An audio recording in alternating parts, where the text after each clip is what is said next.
Hello everyone, this is NorthWind here. Welcome back to Shadowrun Returns. In the last episode, we fought some mercenaries who had taken over this abandoned plane warehouse thing and conjured some spirits. They said that there was a troll and an elf overlooking the body of that was killed in here. So we're looking for the spirit, I guess, of the elf.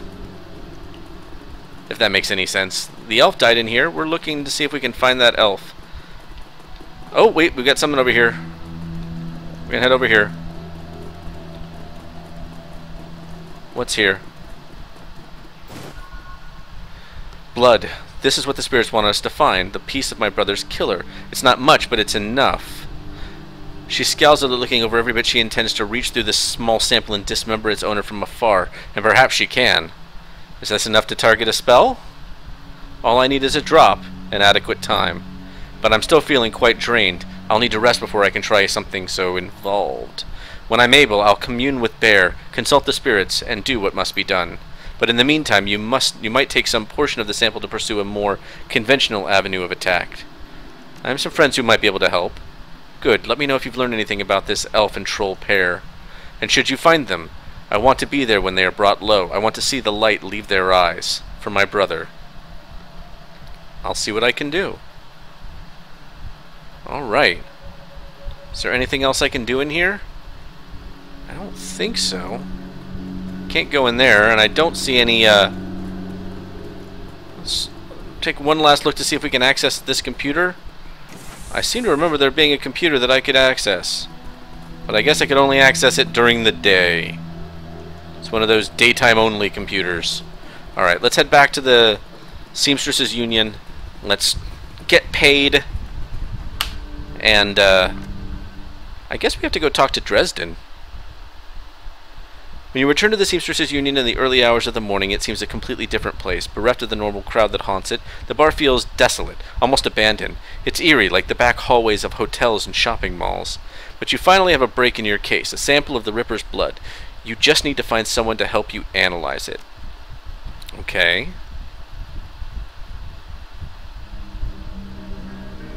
Without its colorful staff, cast of regulars and posing tourists, the Union feels hollow. The front bar and lounge are deserted except for a handful of janitors. Alright. Mrs. Kubota is in the back. Okay. Let's head that direction.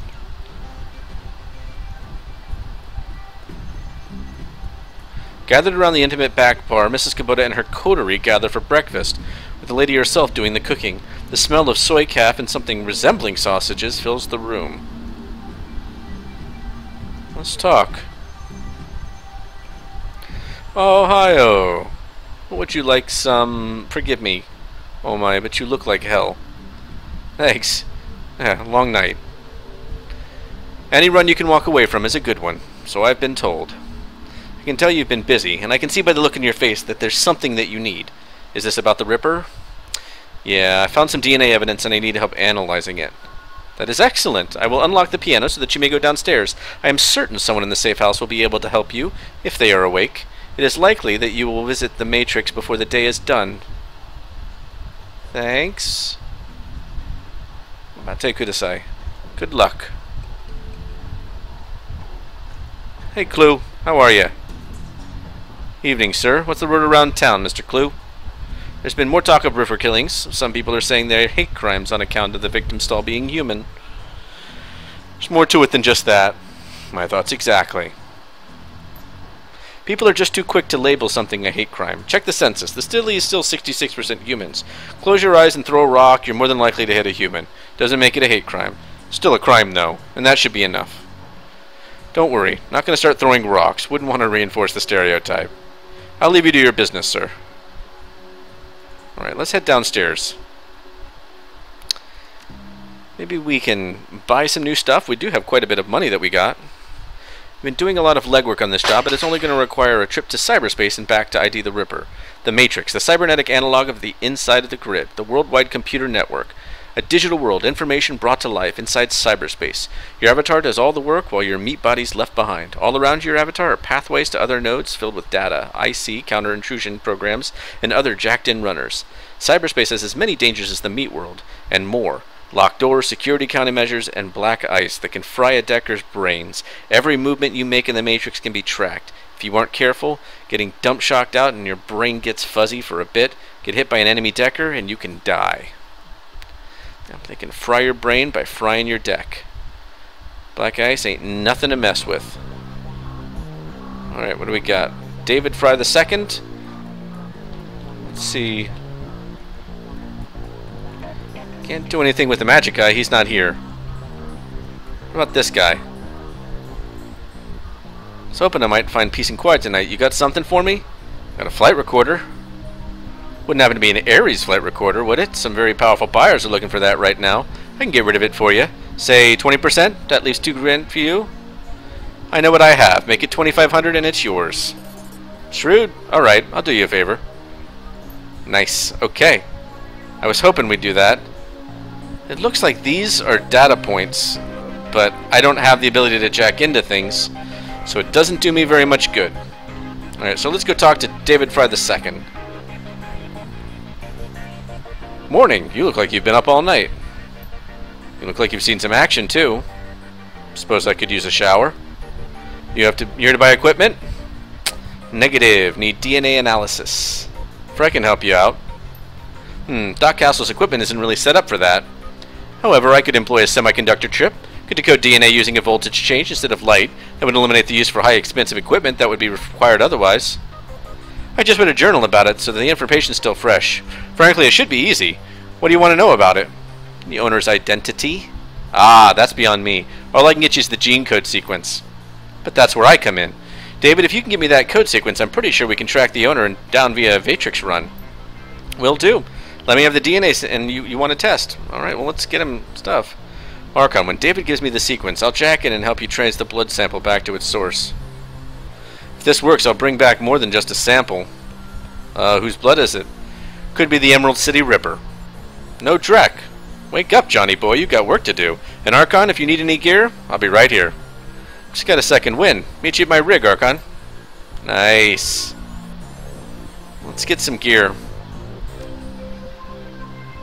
Well, I don't have anything that I can really do here because he only does,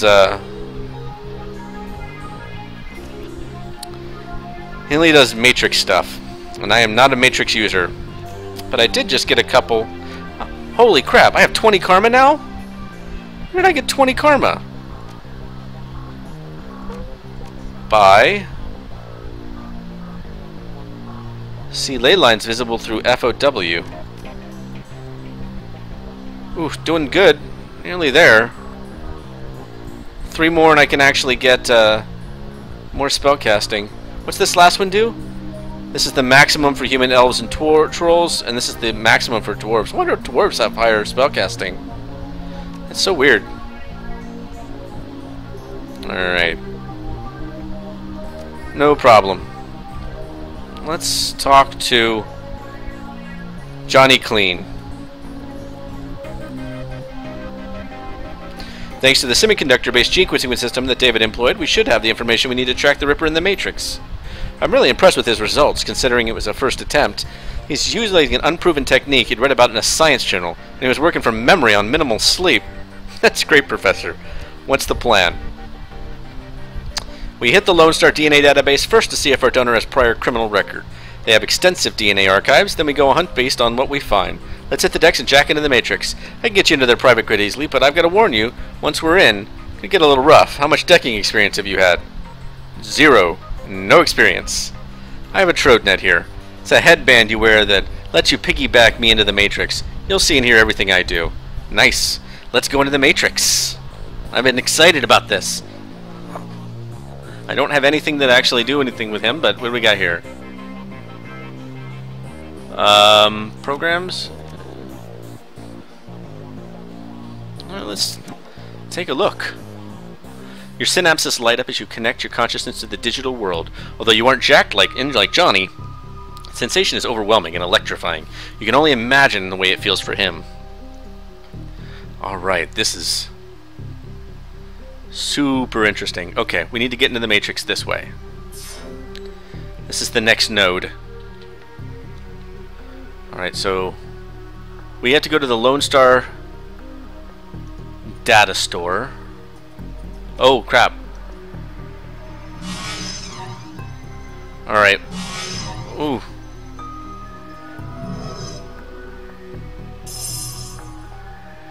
What do we got? This is a medic. This is a sniffer, which increases your chance to hit. This is killer, which is an attack program. And this is suppression, which is looses an alarm state. We have 3. No! Crap, I can't do a whole lot else other than that. Can't do anything there.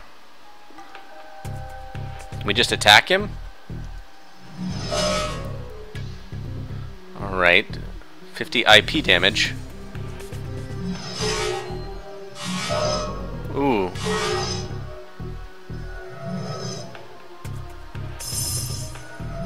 All incoming damage 25. Alright, so I need to heal myself. Very important. Then I do a killer level 1. That takes care of him. Can't do anything else here. Let's get rid of this guy. Missed, good. Missed I can deal with. I'm going to take care of this guy. Ooh, plus 25 damage? I don't like that.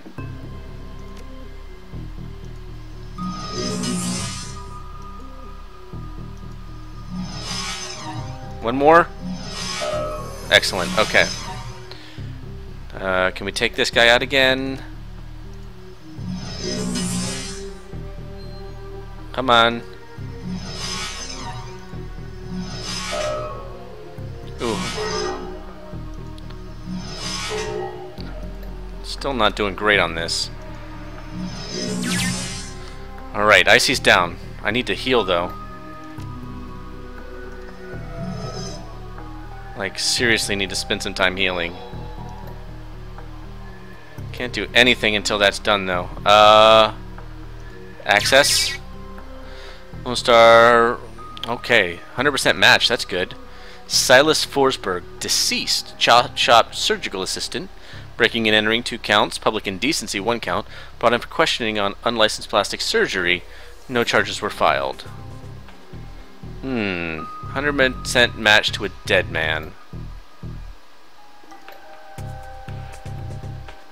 Alright. Don't think there's a whole lot else we can do. Can I... Can't do crap with that. It requires 3 AP. Alright, let's see if I can get the alarm sequence down.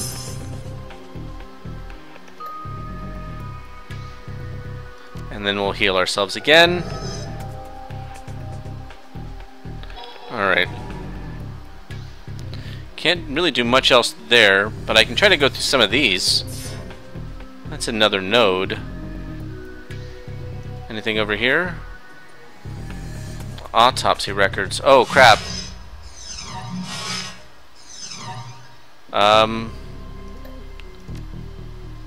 Take this guy out. And again.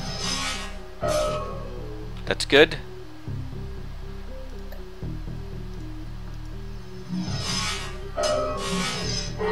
Ooh.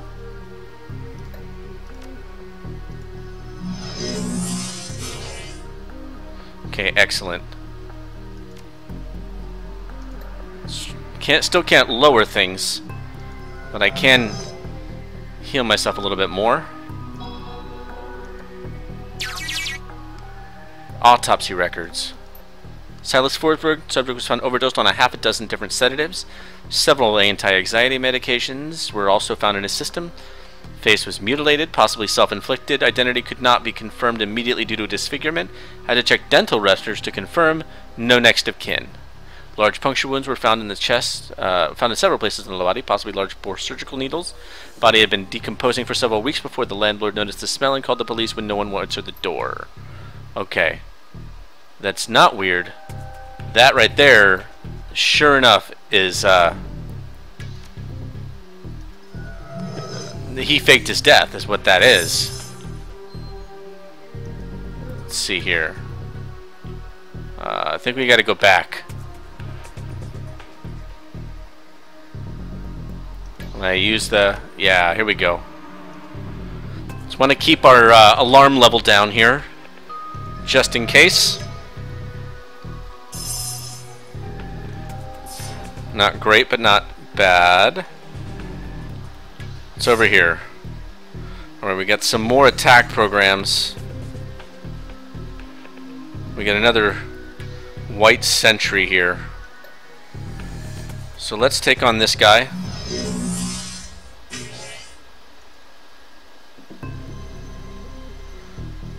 Oh, they all attack.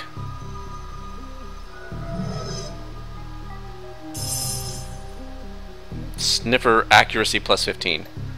We're gonna still take out this guy. And then start to work on this guy. Okay, good.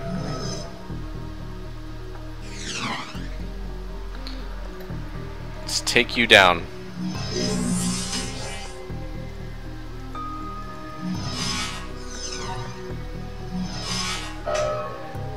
Okay, almost dead, but not quite.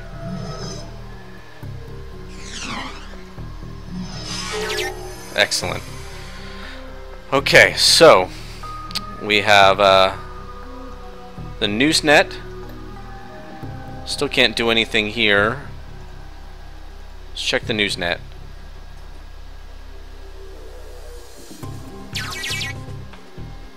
Turn on subject Silas Forsberg. The body of Silas Forsberg, Chop Shop's surgical assistant, was found by an apartment in Snohomish earlier this week. The body has been there for as long as a month when Forsberg landlord noticed a rancid smell and contacted authorities.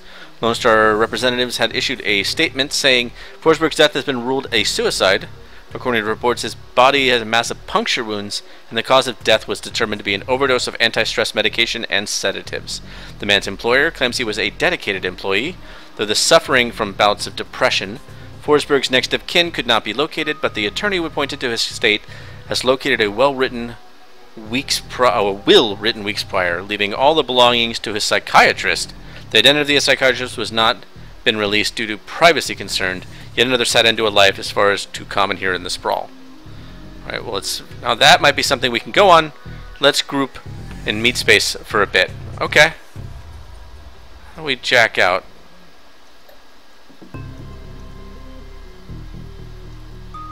I don't know what I just did there. Alright, well, we're going to head right back to where we were. This should allow us to jack out of the matrix. So here's what we know. Our DNA evidence belongs to a dead man whose death was never explained. He worked for Chop Shops, which fits with the living guy that you've met. The Newsnet says he left his estate to a psychiatrist. Maybe finding out who his psychiatrist was will give us our next clue. My gut says we can deck in to the medical board's records and reverse trace to find this doctor. You in? Yeah, punch it. But that is going to wait for the next episode. Thanks for watching. I really appreciate it. The Matrix kind of stuff is really awesome. So I definitely want to play a Decker in one of these next campaigns. So thanks again. I'll see you in the next episode. Bye now.